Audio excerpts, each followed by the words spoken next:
Hello நண்பா, எல்லாருக்கும் இனிய மாலை வணக்கம். இன்னைக்கான வீடியோவில் நம்ம என்ன பார்க்க போகிறோம் அப்படின்னு பார்த்தீங்கன்னா, இப்போ வந்து நம்ம ஒரு கிரவுண்டில் ப்ராக்டிஸ் ஃபிசிக்கல் ஆக்டிவிட்டிஸ் பண்ணிகிட்டு இருக்கோம் அப்படின்னா, நிறைய பேர் வந்து பார்த்தீங்கன்னா ஒரு ஷர்ட்டு போட்டு ஒரு ஜீன்ஸ் பேண்ட் போட்டு அந்த மாதிரிலாம் ரன்னிங் ஆக்டிவிட்டி பண்ணுறாங்க. ஒரு சிலர்லாம் லோயர் போட்டு பண்ணுறாங்க சரிங்களா. ஒரு சிலர் வந்து ஃபுல்லாக டிஷர்ட் போட்டு பண்ணுறாங்க. அந்த மாதிரி ரன்னிங் ஆக்டிவிட்டி பண்ணீங்க அப்படின்னா நீங்கள் வந்து ஒரு ஃப்ரீடமாக ஒரு ஒர்க் அவுட் வந்து ஒரு ரன்னிங் ஆக்டிவிட்டி வந்து கம்ப்ளீட் பண்ண முடியாது. ஏன்னா நீங்கள் ஒரு ரன்னிங் ஆக்டிவிட்டி பண்ணுறீங்க அப்படின்னா நீங்கள் வந்து அதாவது ஒரு கம்ஃபர்டபுளாக ஒரு காஸ்டியூம் போட்டுக்கலாம் சரிங்களா. அதாவது டிஷர்ட் போட்டுக்கலாம், அல்லது ஸ்லீவ் போட்டுக்கலாம், அல்லது டைஸ் போட்டுக்கலாம், ஷார்ட்ஸ் போட்டுக்கலாம். அந்த மாதிரி எந்த அளவுக்கு நீங்கள் ஃப்ரீடமாக அதாவது ஒரு கம்ஃபர்டபுளாக உள்ள ஒரு காஸ்டியூம் யூஸ் பண்ணீங்க அப்படின்னா உங்களுக்கு வந்து ரன்னிங் ஆக்டிவிட்டி பண்ணும்போது உங்களுக்கு ஃப்ரீயாக இருக்கும் சரிங்களா. எந்த ஒரு டிஸ்டர்பன்ஸும் இருக்காது சரிங்களா. அந்த மாதிரி மிஸ்டேக்ஸ்லாம் நீங்கள் அவாய்ட் பண்ணீங்க அப்படின்னா உங்களுக்கு வந்து நல்ல டைமிங் இம்ப்ரூவ் ஆகும், நல்ல பெர்ஃபார்மன்ஸ் இம்ப்ரூவ் ஆகும், நல்ல ஆம் ஆக்ஷன், நல்ல பாடி ஸ்டைல் எல்லாமே உங்களுக்கு இம்ப்ரூவ் ஆகும் சரிங்களா. நீங்கள் வந்து ஒரு ஜீன்ஸ் பேண்ட்டை போட்டு ஒரு பேண்ட்டு போட்டு ஒரு லோயர் போட்டு பண்ணீங்க அப்படின்னா உங்களுக்கு வந்து கம்ஃபர்டபுளாக இருக்காது, ஒரு சாட்டிஸ்ஃபேக்ஷனாக அந்த ரன்னிங் ஆக்டிவிட்டி வந்து கம்ப்ளீட் பண்ண முடியாது சரிங்களா. அதுக்கடுத்து வந்து பார்த்தீங்கன்னா நிறைய பேர் வந்து பார்த்தீங்கன்னா ப்ரோ எனக்கு ஆங்கிள் பெயின் வருது ப்ரோ, எதனாலன்னு எனக்கு தெரியல ப்ரோ அந்த மாதிரி சொல்கிறாங்க சரிங்களா. ஆங்கிள் பெயின் வந்து மேக்ஸிமம் ஏன் வருது அப்படின்னா உங்களுக்கு வந்து ஆங்கிளில் ஸ்ட்ரென்த் இல்லை அப்படின்னா உங்களுக்கு ஆங்கிள் பெயின் வரும் சரிங்களா. அதுக்கடுத்து வந்து நீங்கள் ரன் பண்ணிகிட்டு இருக்கும்போது ஒரு மேடு பள்ளமான ஒரு பிளேஸ் இருக்குது, அந்த பிளேஸில் வந்து நீங்கள் ரன் பண்ணுறீங்க அப்படின்னா உங்கள் ஆங்கிள் வந்து இந்த மாதிரி லைட்டாக ட்விஸ்ட் ஆகும் சரிங்களா. ப்ராப்பராக லேண்ட் ஆகாது, ப்ராப்பராக ஒரு ஸ்டேபிளாக அது வந்து லேண்ட் ஆகாத போது உங்கள் ஆங்கிள் வந்து அப்படி வந்து பெண்ட் ஆகும்போது உங்களுக்கு ஆங்கிள் பெயின் வரும் சரிங்களா. ஆங்கிள் பெயின் வரும். அதுக்கடுத்து வந்து பார்த்தீங்கன்னா உங்கள் ஆங்கிளில் ஸ்ட்ரென்த் இல்லைன்னா ஆங்கிள் பெயின் வரும். அதுக்கடுத்து நிறைய பேர் வந்து பார்த்தீங்கன்னா ப்ராப்பராக லேஸ் கூட கட்ட மாட்டாங்க சரிங்களா. இந்த லாஸ்ட்டில் வந்து இருக்கும் அந்த லேஸ் வந்து நீங்கள் யாருமே கட்டக்கூடாது சரிங்களா.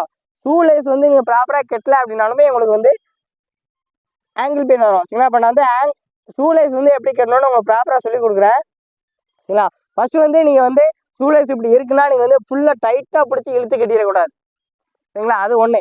அதுக்கடுத்து வந்து ஷூ லேஸ் இருக்குன்னா உங்களுக்கு வந்து ஃப்ரீடமாக சரிங்களா இந்த மாதிரி லைட்டாக வந்து அந்த ஃப்ரீயாக இருக்குது பார்த்தீங்களா, இந்த மாதிரிலாம் ஷூ லேஸ் கட்டக்கூடாது சரிங்களா. மாடரேட்டாக ரொம்ப டைட்டாகவும் கட்டக்கூடாது, ரொம்ப லூஸாகவும் கட்டக்கூடாது சரிங்களா. இந்த மாதிரி வச்சுக்கிட்டு லைட்டாக வச்சுட்டு லைட்டாக கம்ஃபர்டபுளாக உங்களுக்கு வந்து எப்படி கம்ஃபர்டபுளாக இருக்கோ அந்தளவுக்கு கட்டிடணும். நீங்கள் ரொம்ப பிடிச்சி இழுத்து கட்டிங்க அப்படின்னா அது வந்து ஆங்கிள் பெயின் வரதுக்கு நிறைய சான்ஸ் இருக்குது. அதுக்கடுத்து ரொம்ப ஷூ லூஸாகவும் இருக்கக்கூடாது, மாடரேட்டாக வச்சு இந்த மாதிரி வச்சுக்கோங்க. வச்சுட்டு அப்படி வச்சுட்டு லைட்டாக வச்சு லைட்டாக அந்த ஒரு வாட்டி இப்படி நீங்கள் புஷ் பண்ணாலே போதும் சரிங்களா. அதுக்கடுத்து இப்படி வந்து நீங்கள் தொங்க விடாதீங்க, தொங்க விடும்போது இப்படி நீங்கள் ரன் பண்ணும்போது அதை வந்து அப்படியே அடிச்சு லூஸ் ஆயிரும் சரிங்களா. அப்படி லூஸ் ஆகும்போது வந்து பார்த்தீங்கன்னா டக்குன்னு நீங்கள் ரன் பண்ணிட்டு இருக்கும்போதே ஷூ லேஸ் வந்து அவுந்துடும். அப்படி நீங்கள் அவுத்துட்டு மறுபடியும் ஷூ லேஸ் வந்து ப்ராப்பராக கட்டும்போது வந்து உங்களுக்கு அதே ஸ்பீடில் வந்து உங்கள் ஸ்பீடை மெயின்டைன் பண்ண முடியாது. அதனால் நீங்கள் என்ன பண்ணணும் அப்படின்னா இந்த மாதிரி வச்சு அப்படி உள்ளே வச்சிங்கன்னா அது வந்து ப்ராப்பராக இருக்கும் சரிங்களா. ப்ராப்பராக இருக்கும். ஷூ லேஸ் வந்து நீங்கள் ஓடும்போது அவரையும் செய்யாது, எத்தனை கிலோமீட்டர் 40 கிலோமீட்டர் ஓடினாலும் சரி அது பாட்டுக்கு அப்படியே இருக்கும் சரிங்களா. அடுத்து வந்து ஷூவில் வந்து ஒரு சிலர்லாம் வந்து பார்த்தீங்கன்னா 1 வருஷமா 2 வருஷமா அதாவது 1000 கிலோமீட்டர் 2000 கிலோமீட்டர் ஒரே ஷூ யூஸ் பண்ணுறாங்க. அந்த மாதிரி நீங்கள் ஷூ யூஸ் பண்ணும்போது உங்கள் கீழ் அதாவது உங்கள் சோல் வந்து சீக்கிரமாக தேஞ்சிடும். அதாவது இந்த சைடு நல்லா தேஞ்சிருக்கு, இந்த சைடு தேயாமல் இருக்குது அப்படின்னா நீங்கள் ரன் பண்ணும்போது ப்ராப்பராக உள்ள பொசிஷன் வராது சரிங்களா.